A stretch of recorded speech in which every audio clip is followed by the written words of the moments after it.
আপোনালোকে নতুন ষ্টুডেণ্ট কেনেকৈ এড কৰিব ফ্ৰেণ্ডছ নতুন ষ্টুডেণ্ট এড কৰিবৰ কাৰণে শিক্ষা সেতুত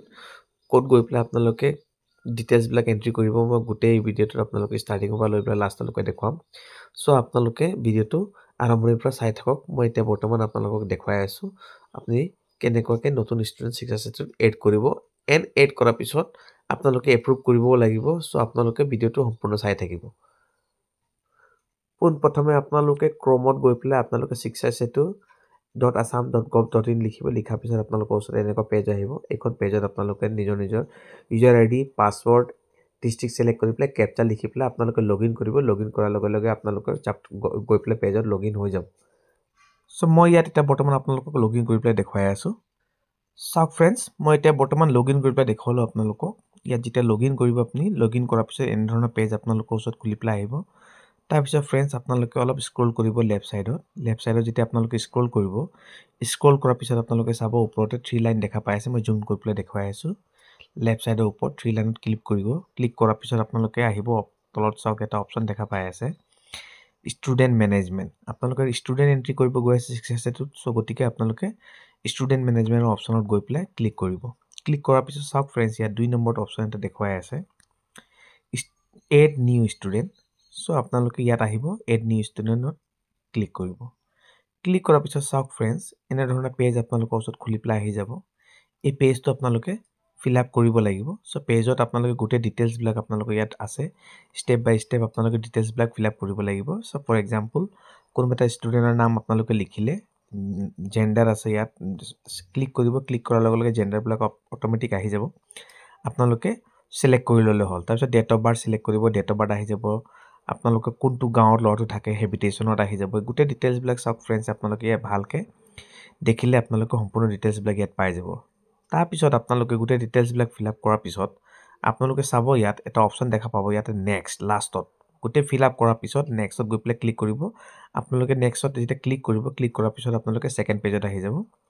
চাৰিটা পেজ আছে টোটাল সেকেন্ড পেজত এতিয়া আহি যাব আহা পিছত সেকেন্ড পেজৰ ডিটেইলছ বিলাক আপোনালোকে আকৌ ফিল আপ কৰি লব কোন দিনা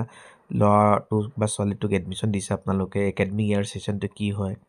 সো সম্পূৰ্ণ ডিটেইলছ ফিল আপ কৰিব তাৰ পিছত চাব আপোনালোকে এটা অপচনত আহিব যোনখন অপচনত আহা পিছত আপোনালোকে অলপ অসুবিধা পাব বুলি ভাবিব পাৰে এটো হৈ গল পেনৰ অপচন পেন নৰমালি কি হয় ফ্ৰেণ্ডছ ইউ ডাইছতহে পেন দিয়া হয় শিক্ষা সেতুৰ কাৰণে পেনৰ প্ৰয়োজন আগত নাছিলে কিন্তু শিক্ষা সেতুটো এতিয়া এন্ট্ৰি কৰিবলৈ পেনৰ প্ৰয়োজন হয় সো যোনখন নতুন ল'ৰা ছোৱালী যিবিলাকৰ এডমিশন হোৱা নাছিলে ফ্ৰেশ ষ্টুডেন্ট কম মানত ধৰিলক আহিছে বা হিহঁতে আগত কতো পঢ়া নাছিলে তে হিহঁতৰটো পেন নাথাকিব সো হিহঁতৰ পেনৰ ঠাইত আপোনালোকে 00 আপোনালোকে লিখি দিব পাৰে 00 মনত ৰাখিব ফ্ৰেণ্ডছ পেনৰ ঠাইত আপোনালোকে ইয়াত 00 এন্ট্ৰি কৰি দিব অনলি 2 ডিজিট 20 এন্ট্ৰি কৰি পেলাই আপোনালোকে আহি যাব তাৰ পিছত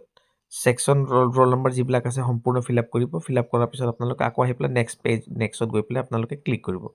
যেতিয়া আপোনালোকে নেক্সটত গৈ পেলাই ক্লিক কৰিব ক্লিক কৰাৰ লগে লগে চাব ফ্ৰেণ্ডছ থাৰ্ড পেজত আহি যাব থাৰ্ড পেজ আকৌ আপোনালোকে ফিল আপ কৰিব ফ্ৰেণ্ডছ ফিল আপ কৰি পেলাই চাব আপোনালোকে সম্পূৰ্ণ ফিল আপ কৰিব আকৌ নেক্সটত যেতিয়া ক্লিক কৰিব আপোনালোকে আকৌ নেক্সট পেজত আহি যাব তো নেক্সট পেজৰ লাষ্টত যোনটো আছে বেংক ডিটেইলছ আছে বেংক ডিটেইলছ যদি আপোনালোকৰ ল'ৰা ছোৱালী বিলাকৰ ষ্টুডেন্টৰ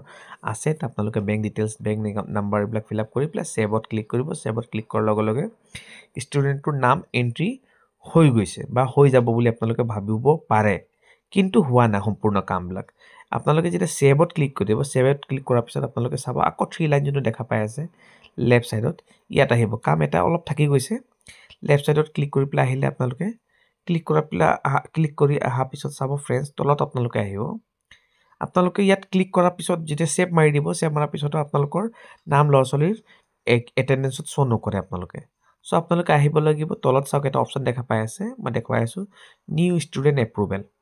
এতিয়া বৰ্তমান মই এটা ষ্টুডেন্ট এন্ট্ৰি কৰিছিলো কেইবাটামান ষ্টুডেন্ট এন্ট্ৰি কৰিছো সো আপোনালোকক দেখুৱাই দি আছো তাৰ পিছত আপোনালোকে ইয়াত আহিব নিউ ষ্টুডেন্ট এপ্ৰুভেলত আহিব ৰিপৰ্টৰ তলতে আছে ইয়াত ক্লিক কৰিব যেতিয়া আপোনালোকে নাম তাত এন্ট্ৰি কৰিব সেভত লাষ্টত যেতিয়া ক্লিক কৰিব সেই গোটেই ষ্টুডেন্ট বিলাক ইয়াত আহি পেলাই নিউ ষ্টুডেন্ট এপ্ৰুভেলত আহি পেলাই শো কৰিব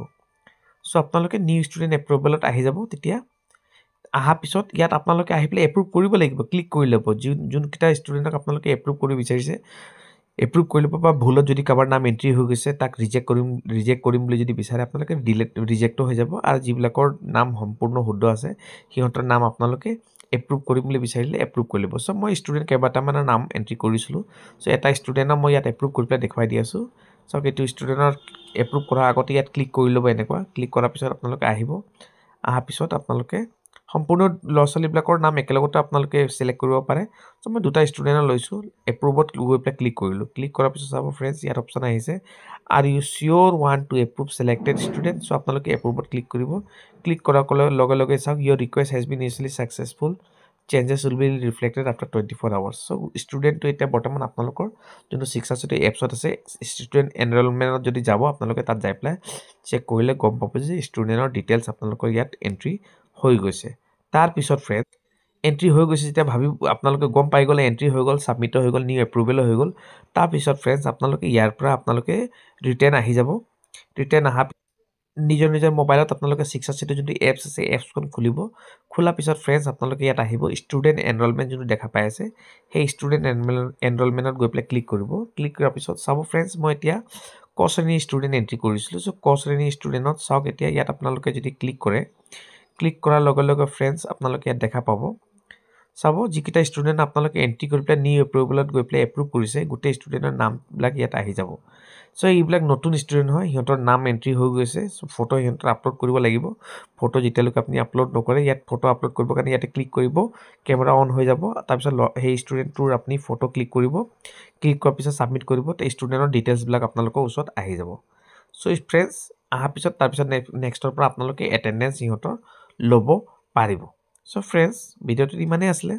সম্পূৰ্ণ ডিটেইলছ আপোনালোকক দেখুৱাই দিলোঁ ষ্টুডেণ্টক শিক্ষাসাথীত কেনেকৈ এণ্ট্ৰি কৰিব যদি ভিডিঅ'টো ভাল লাগে লাইক শ্বেয়াৰ এণ্ড ছাবস্ক্ৰাইব কৰিব ফ্ৰেণ্ডছ ধন্যবাদ